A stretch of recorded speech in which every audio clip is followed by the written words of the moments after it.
Hey everyone, we're back. Okay, I'm kidding. It's Sonia here with the Fresh Approach show, and I hope you're doing well. We have a very special guest with us today.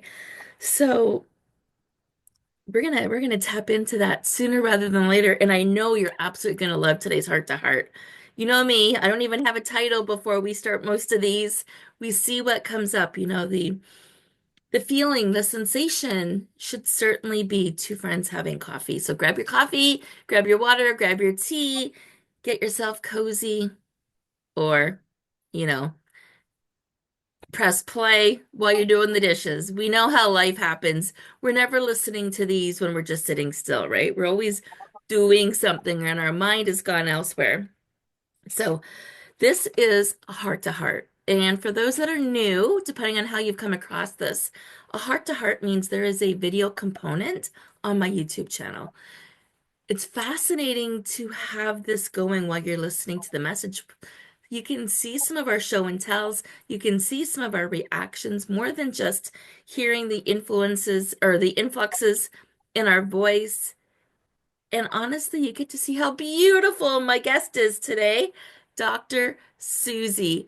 Please introduce yourself. Thank you, Sonia. I'm so excited to be talking to you and your audience today. My name is Dr. Susie Mierzwik, and I have an honorary doctorate in humanitarianism, and I am very excited to be here with you. Thank you. Thank you. You and I were talking off camera, and I don't want to jump into where we left off. So before we do that, can you please tell everybody listening to this a lot more about you than what you just said? What brought you to where you are today? Let's just jump right there.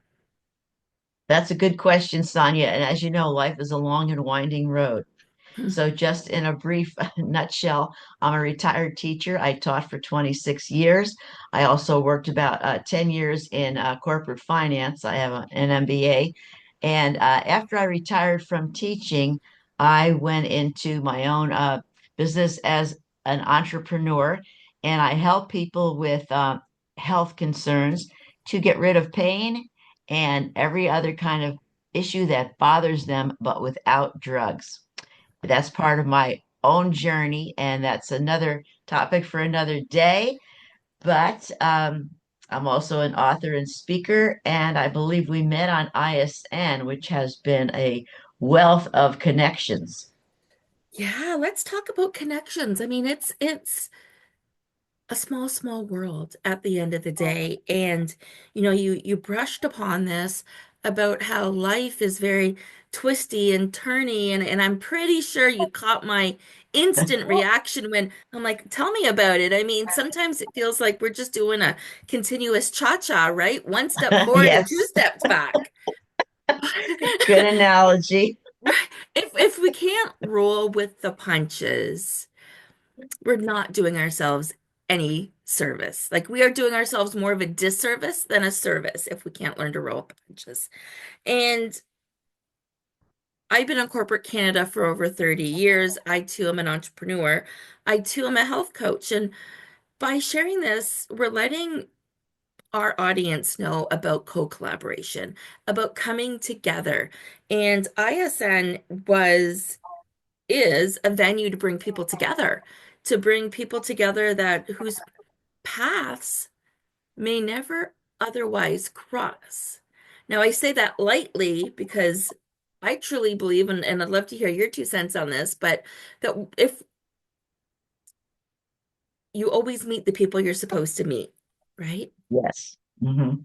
So And there's no ISN, coincidences. there's no coincidence. Well, I don't know. I think a couple of coincidences lead to serendipitous moments, and their magic begins. ISN, International Speaking Network. So this is a great way to bring like-minded souls together who are interested in some sort of speaking, whether it's podcasting, whether it's public speaking, whether it's workshops and delivery in those contexts. So yes, we have those parallels. Ultimately, though, we are bringing our life experiences to the table.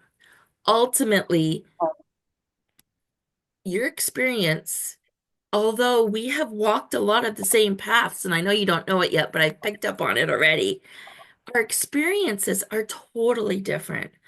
And this is some of what I want to expand on a little bit today.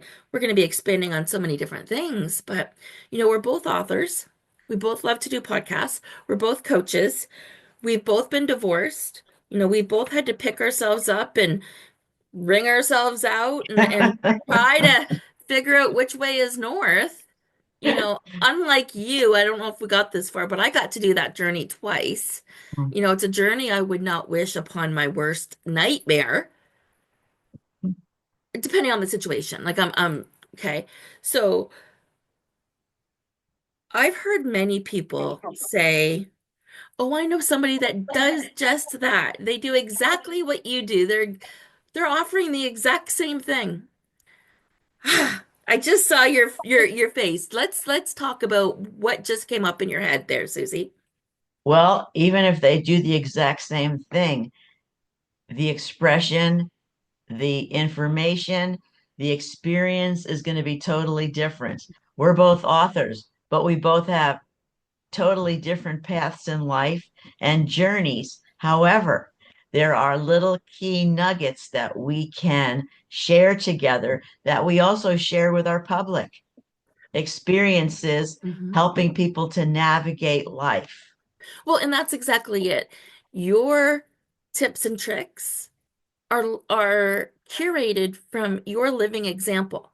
And those in your circle are watching your living example and they're watching you pursue and persist and continuously proceed to that next chapter over and over and over again from being a teacher to being in finance to being adaptable to being an entrepreneur to navigating life pre-divorce to post-divorce.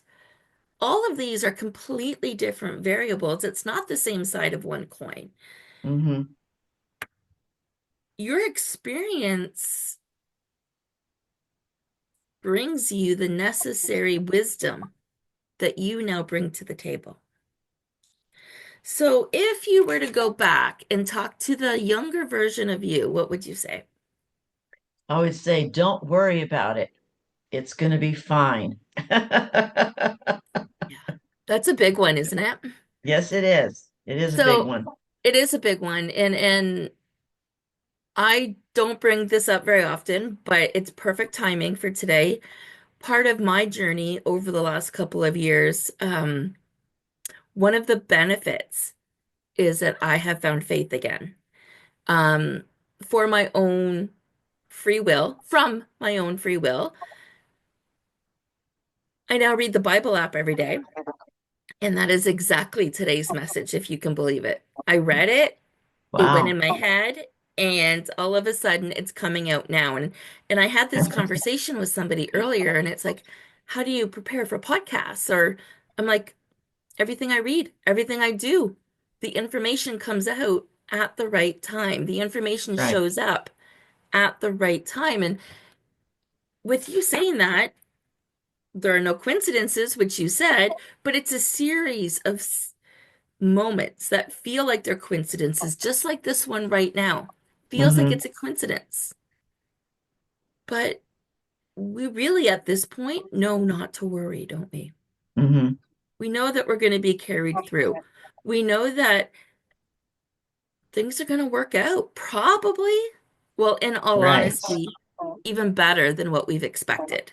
Yes. And it's letting go of the need to worry. How does that show up in your book?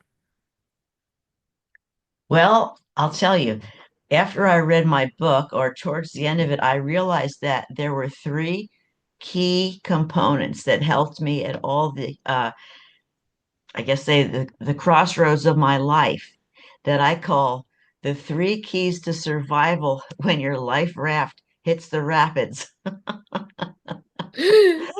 And I I'm like going to be that. making, yeah, I'm going to be making a presentation on that this Wednesday in person. And I actually have a picture of a lifeboat, going through the rapids. And so My three keys, Sonia, are look in, look out, and look up. And I found that these are the three keys that help me navigate all the narrows, the waterfalls, the rocks, and every time that I was in a tight place. And do you want me to expand on those three keys? Yeah, I was gonna ask you to, so perfect. Thank you. So, anyway, so the first key is looking in. So, for instance, when I found myself divorced in 1997, you could have blown me over with a feather. I was in such a state of shock.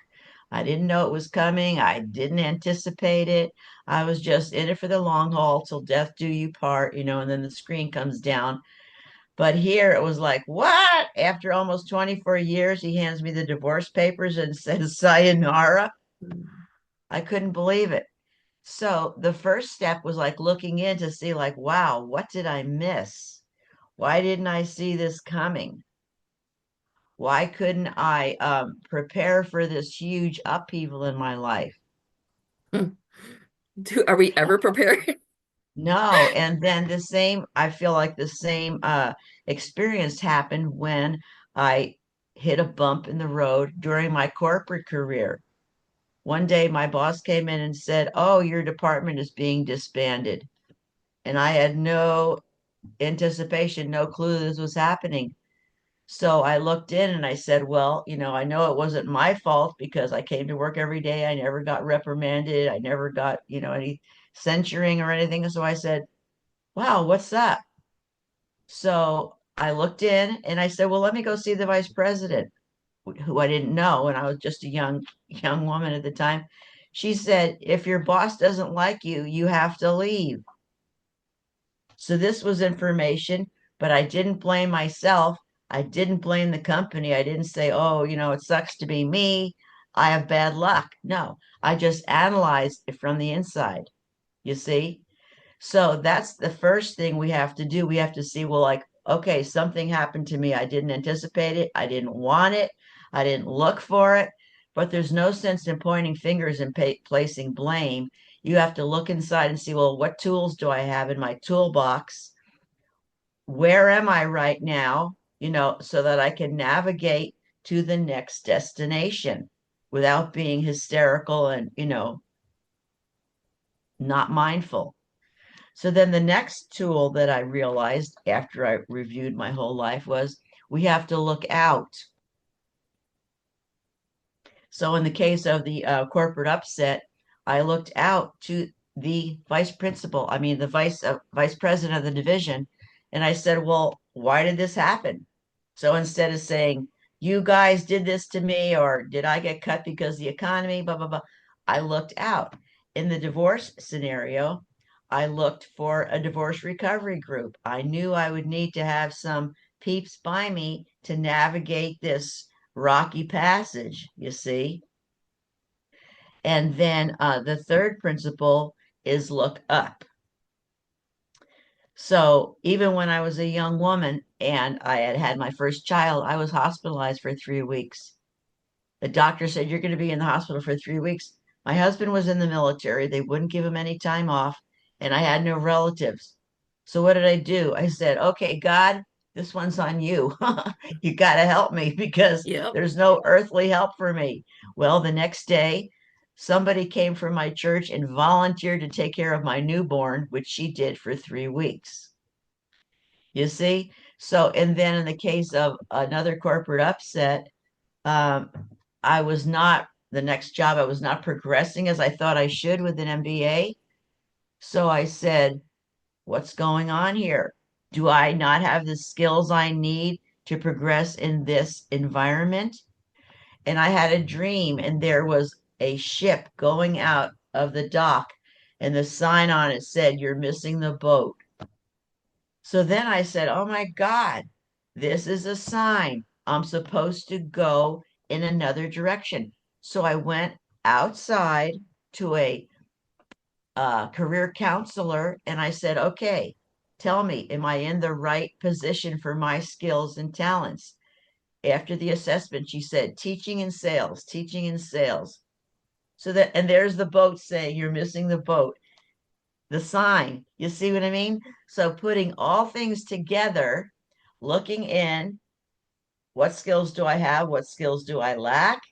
Looking out, is there somebody that can guide me? And then looking up, God, are you leading the way? Okay, so important. All of this is so important. Like, let's go to looking in. You had made a comment. First of all, thank you for sharing that with us. We're going to break it down a little bit further just to make sure that our audience has clarity here because you're not doing these things unless you're emotionally sober to do these things. You have to go through those trenches first, at all. You're not going to show up tomorrow and start to do these one, two, three. You Yes. have to learn. I've had multiple corporate upsets, but yet I still put my foot in the corporate field every once in a while and I smack Mhm. myself afterwards because it's not where I belong and I know that. Not in the capacity that I've been in. It's more the workplace wellness where I belong. My leadership, my knowledge, my creativity doesn't fit in a box like they like. Okay. Mhm. So keep that in mind. You really need to be emotionally sober to be able to take a bird's eye view and not take things personally. You know, The Four True. Agreements is an amazing book and it talks about, one of the things, one of the agreements is not to take anything personally, but you don't start there. You Mhm. evolve there. True. It's easy to ask, what did I miss? It's easy to ask, how is this my fault? But one of the key components that you had mentioned is not being the victim. It is too Yes. easy to be the victim. And once we start in that victim story, it's hard to get out. It can take Mhm. years to get out of that victim story because you're letting other stories compound that original story. Mhm. You haven't done the work yet. You haven't peeled back enough layers of the onion yet, Mhm. of your soul yet to progress. That's true. That's true. And you're right. Those three keys didn't come to me overnight like boom. Now I can write them down on paper. No, this was because of years of going to therapy, group therapy, divorce recovery, Bible study, reading extensive books on codependency and boundaries and unhealthy relationships and learning all these things that I didn't know prior. Yeah. And everything that you said, all of those steps that you just shared, whether it is going to Bible study. That's a great, for those that have never done it, it's been part of my experience over the last year, and I will Mhm. do it again in a heartbeat. It's kind of like group therapy with a bunch of Yes. like-minded souls. If you've ever been in a Right. book club, same thing. You read you Hmm. talk about the book for 1 minute, and then the rest of it is about the book, but how it connects with you in your personal life. And now you're building these bonds with people. And I want to be clear, if your heart is in it, I don't care if it's an AA meeting, I don't care if it's Bible study, it doesn't matter what it is. There are Zoom and virtual options. You don't have Hmm. to be face to face if you're not ready. Yes. Show up for them. Get Hmm. involved because that leads to the next step. And that next step is looking outwards for support. And again, not everybody is going to have the support that you want or need. Definitely true. You need that right support, that Hmm. perfect fit that's meant for you. Yes. And we need somebody to hold us up when we're feeling broken. And I'll give you an example. In my own biological family, I didn't have anybody I could call. In the example of my newborn, there was no relatives. My husband was in the Navy. He couldn't get any time off. So I had to look out, you know. And then at other times, I also had to look out after the divorce because my sister said, well, if you had been a better wife, you wouldn't have left, even though he was grazing on green grass for a long time, you see. And I had to find supportive people. So I went to a divorce recovery group. But you know, Sonia, timing is everything. The first divorce recovery group I went to, I was like a fish out of water. I didn't feel divorced. My ex was saying, well, maybe we'll get back together. Maybe we'll work it out. So here I was in a group with other people that said they were divorced. I couldn't wrap my head around it.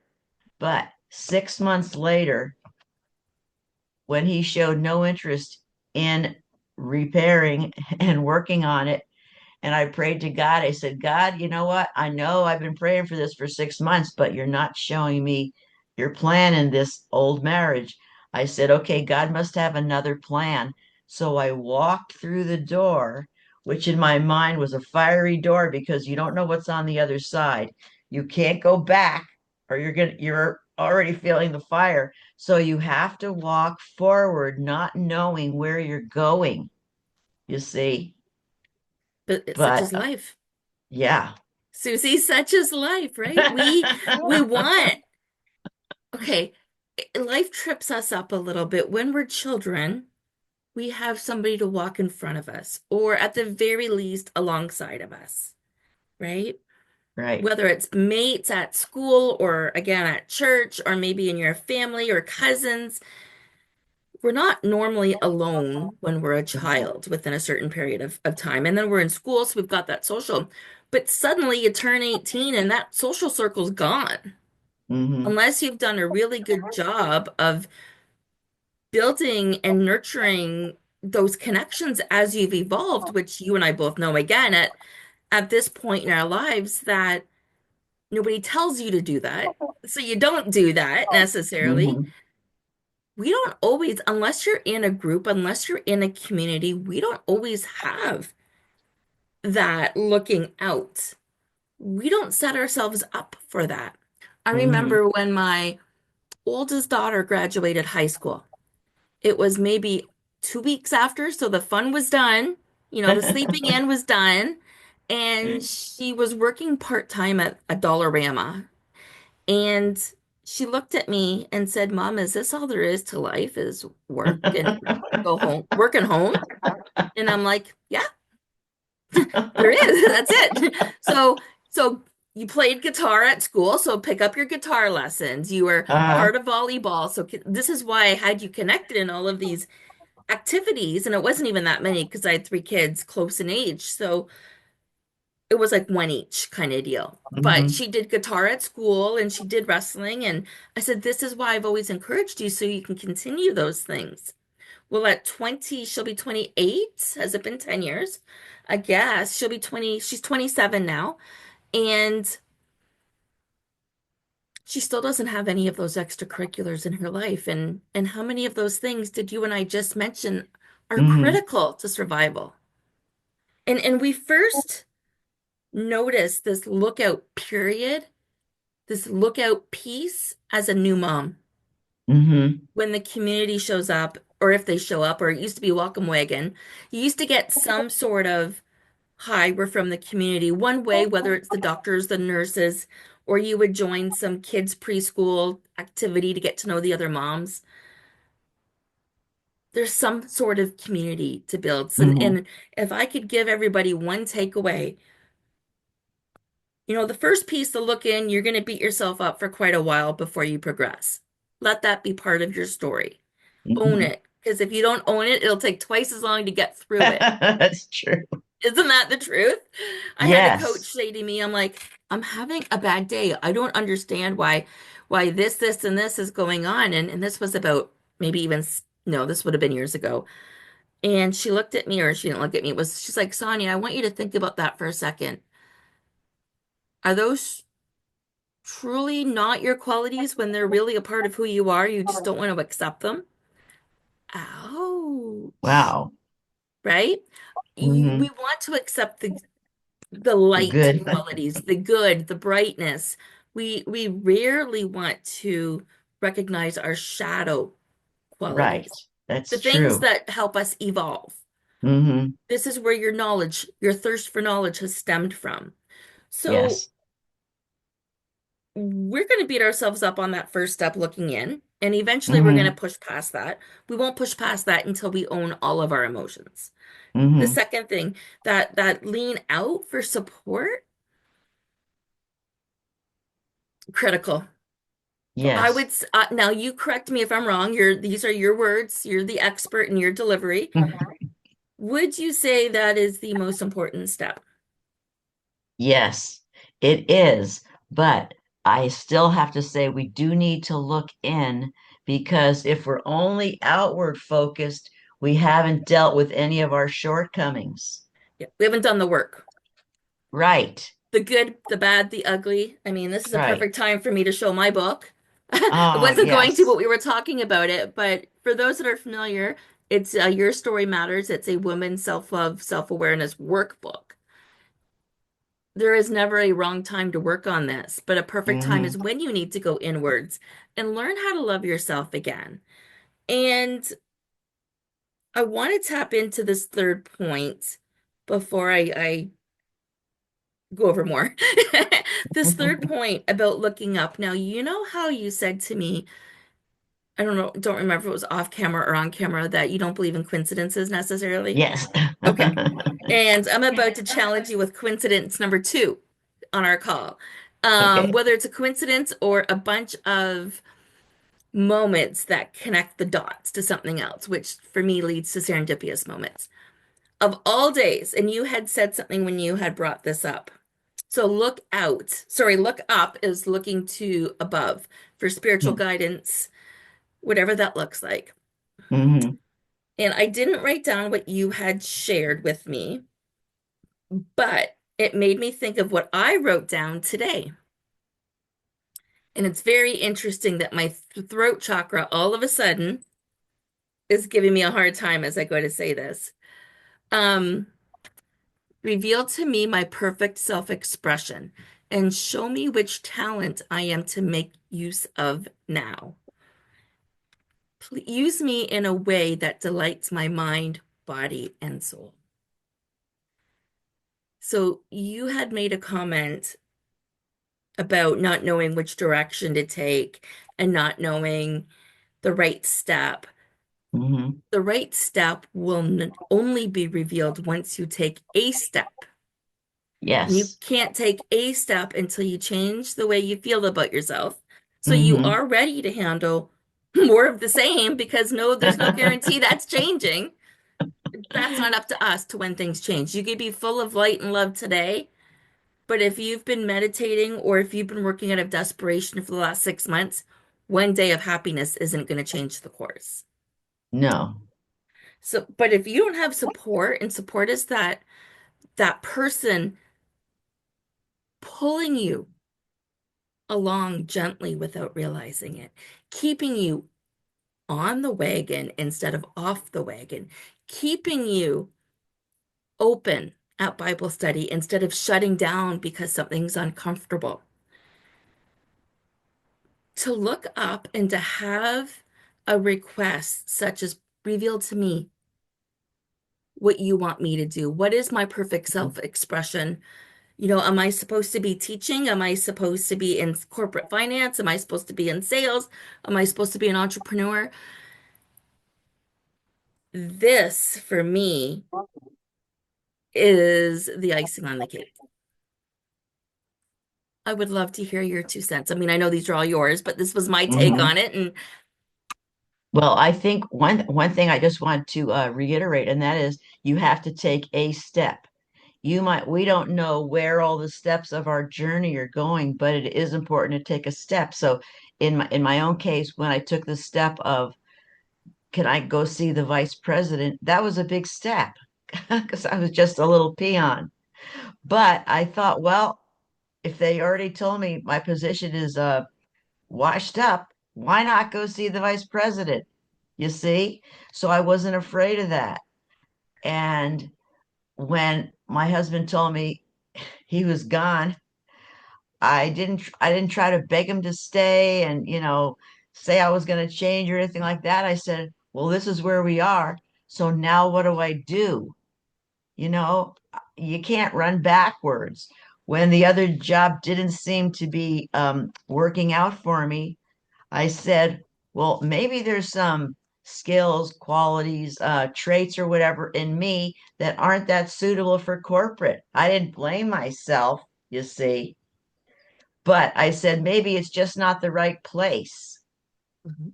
And then I got the confirmation from the career counselor because that's looking out. And she said, your gifts are in teaching and sales. And it was voila. Now I'm giving my 2 weeks notice. And then when I saw the words in my dream, you're missing the boat, it was like, okay, step one, two, and three. This confirms I'm moving in a new direction, 180 degrees different, but I moved. I started out small. I worked as a substitute teacher every day because I wanted to make small steps forward rather than saying, okay, I'm ready to teach first grade, you see. But by doing those small steps, it made confirmation in my mind that, wow, this was a career I was excited about. I could feel my giftedness. I could pour myself into it, you see. So that's why the little steps are necessary. They are all, and I know you and I have expanded to help everybody, but the little steps are everything. It's that 1% difference day upon day upon day. When I'm working with a client and they've lost 60 pounds, the story I want them to tell themselves is that they've actually lost 1 pound 60 times. Wow. And that changes the way they look at things, Right. right? Anybody can lose a pound. Mm-hmm. So it's reframing. Mm-hmm. It's there's a lot of reframing that happens when we look back.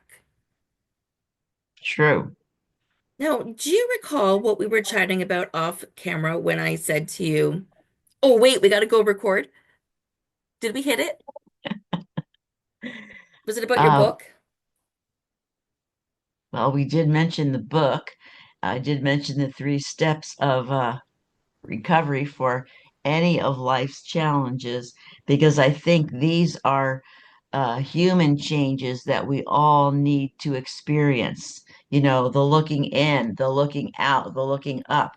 So it doesn't matter if you're in a financial challenge, a medical challenge, emotional challenge, divorce challenge. I've had betrayal in my family. A lot of people have had loss of a child or a family member. Whatever the challenge is, all those steps are still applicable. They are 100%. And that's why I love how we broke them down for people. What else would you say to the younger version of you?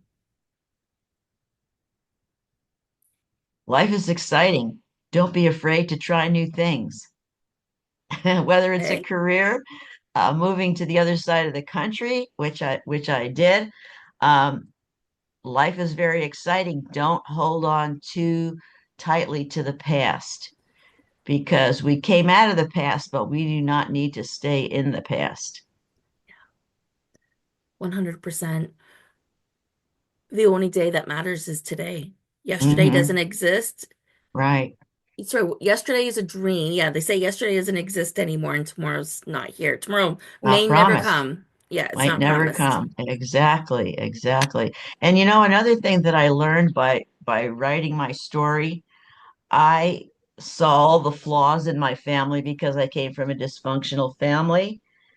But at some point in the writing journey, I was able to feel forgiveness in my heart for all the shortcomings that happened in my family because now I was looking at it from like 3,000 feet, like you're in an airplane.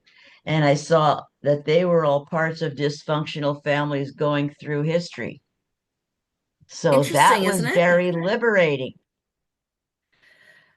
I find that fascinating because did our foremothers even know about generational curses? Were they even aware? Perhaps if you're indigenous, Oh no, I'm screwing. I'm Indigenous? tired. Oh, indigenous? Yes, Yeah. perhaps because the way they do a lot of their teaching. Um,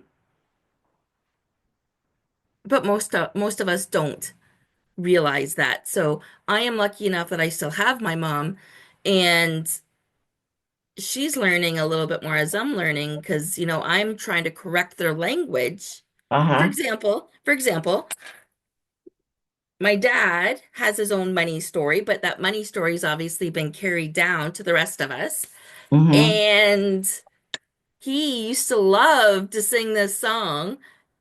We ain't nothing but poor folk. A mama and a papa are poor folk. And he would go on and on and on and on and on about it. And I'm like, Dad, you're Oh. telling the kids, my kids, that, your story of being poor is still true.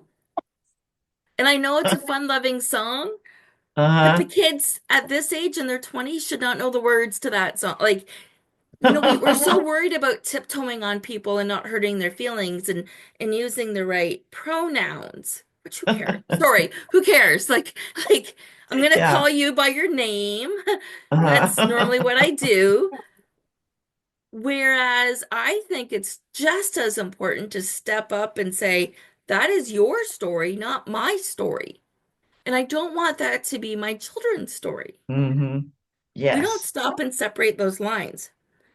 I remember now what I was going to ask you about the book. So we were talking off camera, and I don't normally spend too much time with my guests off camera because I love the conversations to flow naturally on camera. Mm-hmm. Susie had mentioned her strategy for writing her book, and I need to share with you. This is coincidence number 3. Okay, guys, we spoke for 10 minutes, not even before. We never met before today. This is my third coincidence on this call. Susie, right here in front of me is a journal. I've been going through and recording or writing what I have in here so I can start my next book based on my journal entries from my journals that I had that are at least 10 years old in here. Well, Isn't that Sonia, exactly what you just did? yes, because during COVID, I had the opportunity to go through a banker's box of journals that I had carried with me across the country to different states when I moved throughout my life. These journals went back as far as third grade. You know, those little diaries that you have in elementary school. At least we did back then with a little With a key. key? Yeah. With a little key. I kid you not.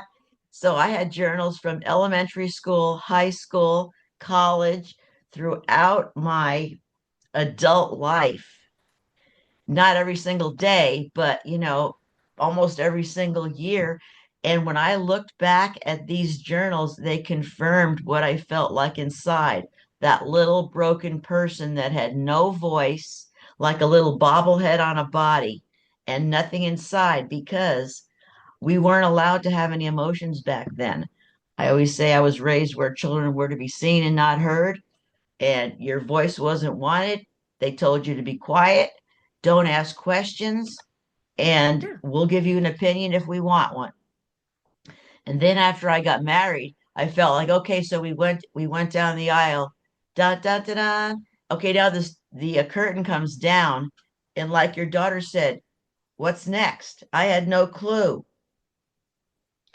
You see, so I didn't have any blueprint, We don't. and We making don't it up always. on your own with walking through all the rocks and crannies and falling down into the gopher holes and all that of life, you come out bruised and battered.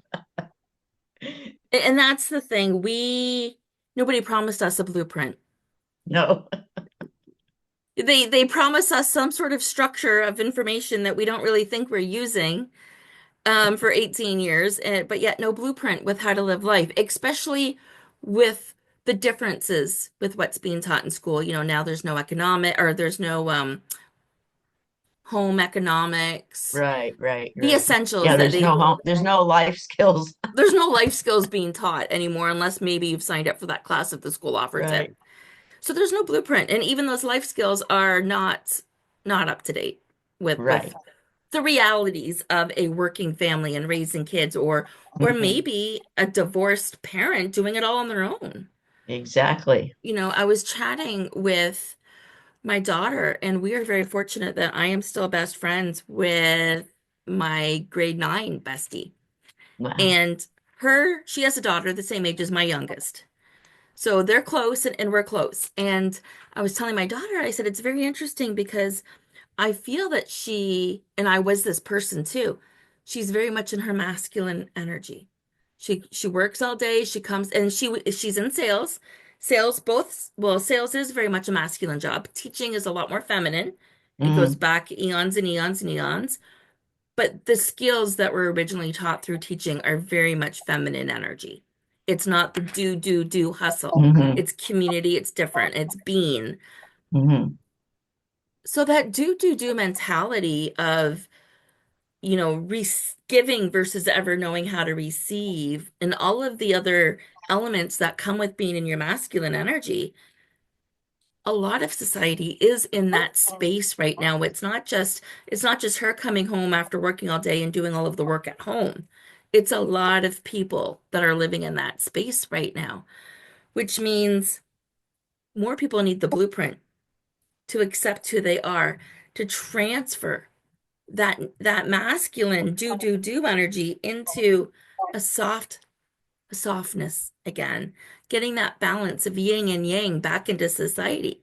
So when they can look inwards and look outwards and look upwards and share that with others, their friends, indirectly, their family, their kids, their grandkids, they're teaching a whole new blueprint Hmm. without Right. realizing it.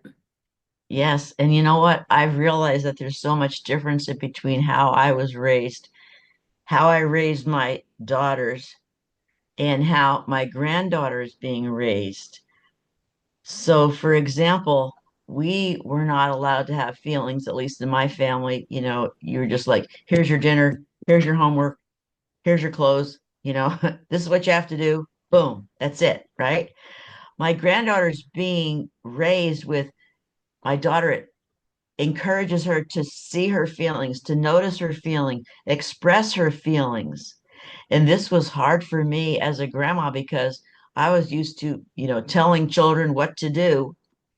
And my daughter had to tell me, you have to ask her if she wants to have a hug or kiss. You have to ask her if she wants to do X, Y, or Z. Where this was such a huge change, such a huge transformation. It took me a long time to wrap my head around it and get okay with that. That it wasn't a rejection of me. It was just a whole new paradigm. It is. And I truly believe we are a lot more open at receiving that kind of feedback and making those changes than our parents were. Hmm. And I think our future is going to be a lot more open too. They just need to remain open to the fact that we were not all raised the way they are raising their kids. Hmm. And that has a big difference. There is a Yes. major disconnect between the grandparent and the grandchild. Yes. I think probably Extremely. more than any other generation. Yes, I'm sure because like my kids at the beginning when they were young didn't have computers and phones and all that. But now babies are using iPads, Yeah, like you my know? grandson knew how to use an iPad, and I'm like, whoa, bud, that's kind of Yeah, cool. Like, and it's great because we are seeing how smart we are at such a young age. And we saw right. this through sign language and the different things. But we also need to let them be kids. So I was at someone's Mhm. house the other day, and I actually had the polar opposite experience of, I'm like, oh, is your son not feeling well? Because he was home. One was young, too young, and one was old. She goes, no, if they don't feel like going to school, we don't make them. They're allowed to take time off whenever they want. I just saw the look on your face. And she wasn't homeschooling them? And that's what I said. I said, oh, and you're not homeschooling? And she's like, no. And I thought about it for a minute. I'm like, that is actually very cool. Mhm. We have these vacation days in life that happens when we're Uh-huh. in corporate that we're never taught how to use either. Yeah. So take our previous generation Yeah. and vacations and holidays my dad never took. He worked 24/7 for the That's family, true. Yeah, they right? just If got off of Christmas and Thanksgiving. or if we went camping, it would be so he could still go to work each. Like, I do not remember my dad taking holidays and vacations. He would accumulate them all and maybe got paid out. I don't know. Yeah, you're right. You're right. I never even thought about that, but So we were that's not true. taught how to, Yeah. and I remember I felt guilty taking vacations when I was in my 20s and third. I was never taught how to walk away for a day, Hmm. recharge, and come back. Yeah, right. That's true. That's Isn't that very in, like, true. so I looked at it Yeah. originally the way you did. Those were the same Hmm. thoughts. And then I'm like, wait a minute, this is probably a huge service that Hmm. she is doing. Yeah. More work-life balance is Hmm. coming about when that didn't exist in the last generation. They just work, work, work, work, work, and then they died. But that's all they knew too, right? Hmm. We just have to do that separating. That was them, this is us, and Hmm. this is them. Yeah. Yeah. We have talked about so much today. Before we get Very ready to exciting, sign Sonia. off, thank Okay. you. What questions do Oh, you it's have, my or do you have anything pleasure. that you want to share? Uh, well, you know what? If people would like to find out more about me, I think that it would be great for them to look at my website, which is maybe you could put it on your screen if you have that capability. I don't, It's so you can you share it, don't. but we'll Okay, also put but it in the show anyway, notes. yeah, they'll see my name in the background, and it's https susiemierzwik.com, just exactly as it is in my banner. Because on my website, they will see not only my best-selling transformational book, but I've also participated in 12 other books as a collaborative author. And I've been they'll in also, five. oh, that's good, but you're younger, so keep going. Yeah, I've only And I been also, writing. It's only been 5 years for me, like you, since that's COVID started. awesome. I did all That's of this awesome. in the podcast in 5 years. So yeah, Right. And speaking of podcasts, I have a lot of podcasts on my website that people can see, as well as my business for helping people get healthy without any drugs and chemicals using this LifeWave non-drug technology. And I have testimonials and lots of other goodies on there, and people can book an appointment with me on the Calendly. So yeah, they want to check it out. It's out perfect. We're there. gonna have all of this wrapped up in a nice, pretty bow. We're gonna have the link to Dr. Susie's book and her website in the show notes. We're gonna have the link to my book, Your Story Matters, and the only other book I refer to is the Four Agreements, and I will make sure that link goes up as well because if you haven't read it, it is a must read on your book list. And I think that is it, guys. I want to thank you so much for joining us today. Let us know your favorite part of the show.